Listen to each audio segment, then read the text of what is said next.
130వ రాజ్యాంగ సవరణ చంద్రబాబు నితీష్పై కూడా ఒత్తిడి కోసమే అని. నిజంగా కదా, అంటే ఇది ఎందులో ఉద్దేశం ఏంటి, వ్యూహం ఏంటి అప్పుడు అర్థం కాదు కదా. 130వ రాజ్యాంగ సవరణ అంటే ఇప్పుడు తెచ్చింది. ఎవరైనా కానీ 5 ఏళ్లకు మించి శిక్ష పడే కేసులో నెల రోజుల పాటు జైల్లో ఉంటే వాళ్ళ పదవి నుంచి తొలగించబడతారు అని. అది ఎందుకంటే అరవింద్ కేజ్రీవాల్ 4 నెలలు ఉండగలిగాడు, వచ్చి రాజీనామా చేశాడు. ఇది కారణమని వాళ్ళు చెప్తున్నారు. కానీ అసలు ఉద్దేశం మటుకు బీజేపీయేతర రాష్ట్ర ప్రభుత్వాల మెడ మీద కత్తిలాగా పెట్టి ఎవరు మాట వినకపోతే, ఎవరు కొంచెం ఎదురు తిరిగితే, ఎవరు ప్రత్యర్థులైతే వాళ్ళను ఉన్న ఫలానా ఉద్వాసన చెప్పడానికే ఈ బిల్లు తీసుకొచ్చారు, ఒత్తిడి పెట్టడానికి, హడలు కొట్టడానికి, బెదిరించడానికి అని అందరూ భావిస్తున్నారు. ఇంక అందులో రాజకీయ వర్గాల్లో కానీ బీజేపీ వర్గాల్లో కానీ ఈ విషయంలో ఎలాంటి సందేహం లేదు. అయితే ఇండీ కూటమికి సంబంధించిన వాళ్ళు, కాంగ్రెస్ వాళ్ళు, కమ్యూనిస్టులు, ఆ ముఖ్యమంత్రులు కాదు, ముందు అసలు చంద్రబాబు నాయుడు, నితీష్ కుమార్గా ఇది చాలా అవసరము వాళ్ళకి. ఎందుకంటే చంద్రబాబు, నితీష్ కుమార్ బలపరిచినంత కాలమే మోదీ ప్రభుత్వం అక్కడ ఉంటుంది. కాబట్టి వీళ్ళు ఏమాత్రం కొంచెం పునరాలోచనలో పడినా, కొంచెం అటు ఇటు చూసినా కానీ కష్టం. కాబట్టి రాహుల్ గాంధీ కూడా అన్నారు, అసలు ఇండియా పోలీస్ స్టేట్ అయిపోతుంది.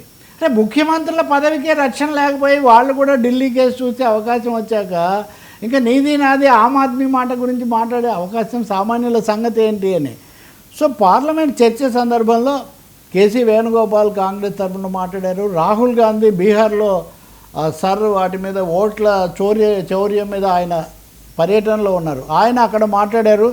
సో ఖచ్చితంగా కాంగ్రెస్ వర్గాలు చెప్పాయి కదా, ఇది నితీష్ కుమార్ను అంతకుమించి చంద్రబాబు నాయుడిని గుప్పిట్లో పెట్టుకోవడానికే మోదీ ప్రభుత్వం ఆఘమేఘాల మీద ఈ బిల్లు తీసుకొచ్చింది. ఈ బిల్లు తేవటం కూడా ఉపరాష్ట్రపతి ఎన్నికల నామినేషన్ రోజే తీసుకొచ్చింది.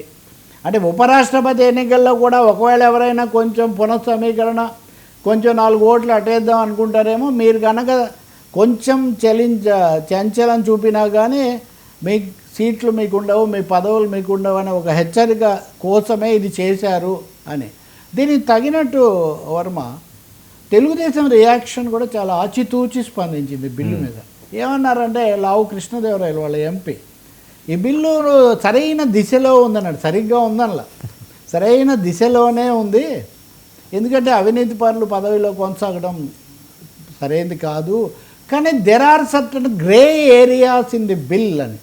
ఈ బిల్లులో చిక్కుముడులు, అస్పష్టతలు, అంటే ఇబ్బందికరమైన అంశాలు ఉన్నాయి, గ్రే ఏరియాస్ ఉన్నాయి.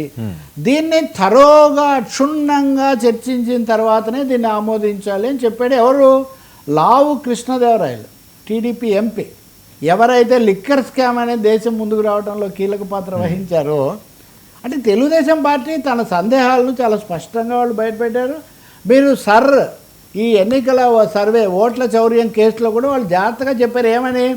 ఆంధ్రప్రదేశ్కు మీరు తొందరగా వచ్చి ఈ ఓట్ల తనిఖీ చేయండి, ఎన్నికలప్పుడైతే కష్టం అని కూడా వాళ్ళు చెప్పారు. కాబట్టి ఖచ్చితంగా నితీష్ కుమార్ విషయంలోనైతే తేజస్వి యాదవ్ రోజు ప్రచారమే చేస్తున్నాడట. నీకోసం బిల్లు తెచ్చాడులే మోదీ, నిన్ను బతకనివాడు, రేపు ఎన్నికలు అవుతూనే ఇంకా నీకు ఉద్వాసం చెప్పేస్తారు అని. కాబట్టి రాజకీయాలు చాలా రసవత్తరంగానే కాదు, ఒక విధంగా చాలా రాక్షసంగా కూడా మారుతున్నటువంటి పరిస్థితి కనిపిస్తుంది. రాక్షస మంత్రి అని ఒకడు ఉంటాడు, చంద్రగుప్త మౌర్యుడు ఆ కాలంలో రాక్షస మంత్రి. చాణక్యుడికి ఆపోజిట్ ఎవరంటే రాక్షస మంత్రి. సినిమాలో సత్యనారాయణ వేసాడు, ఎన్టీఆర్ సినిమాలో. సో ఆ పరిస్థితి, ఈ బిల్లు చాలా ఆందోళనకరమైంది. ఉదయమే కిషన్ రెడ్డి గారు మాట్లాడుతున్నారు, మన కేంద్ర మంత్రి, మీకెందుకు భయం అవి ఇవన్నీ. సార్ ప్రజాస్వామ్యంలో రేపు కిషన్ రెడ్డి కూడా ఇదే సమస్య రావచ్చు. కాబట్టి దీన్ని ఇప్పుడు వేగంగా పెట్టి అందరూ వ్యతిరేకిస్తున్నా ఎక్కడికి పంపించారు? సెలెక్ట్ కమిటీకి పంపించారు. అక్కడ చర్చిస్తాం కదా అంటారు. మరి ఇంత పెద్ద బిల్లు అంటే తెలుగుదేశానికి కూడా తెలియదని తెలుస్తుంది కదా ఇప్పుడు మనకు.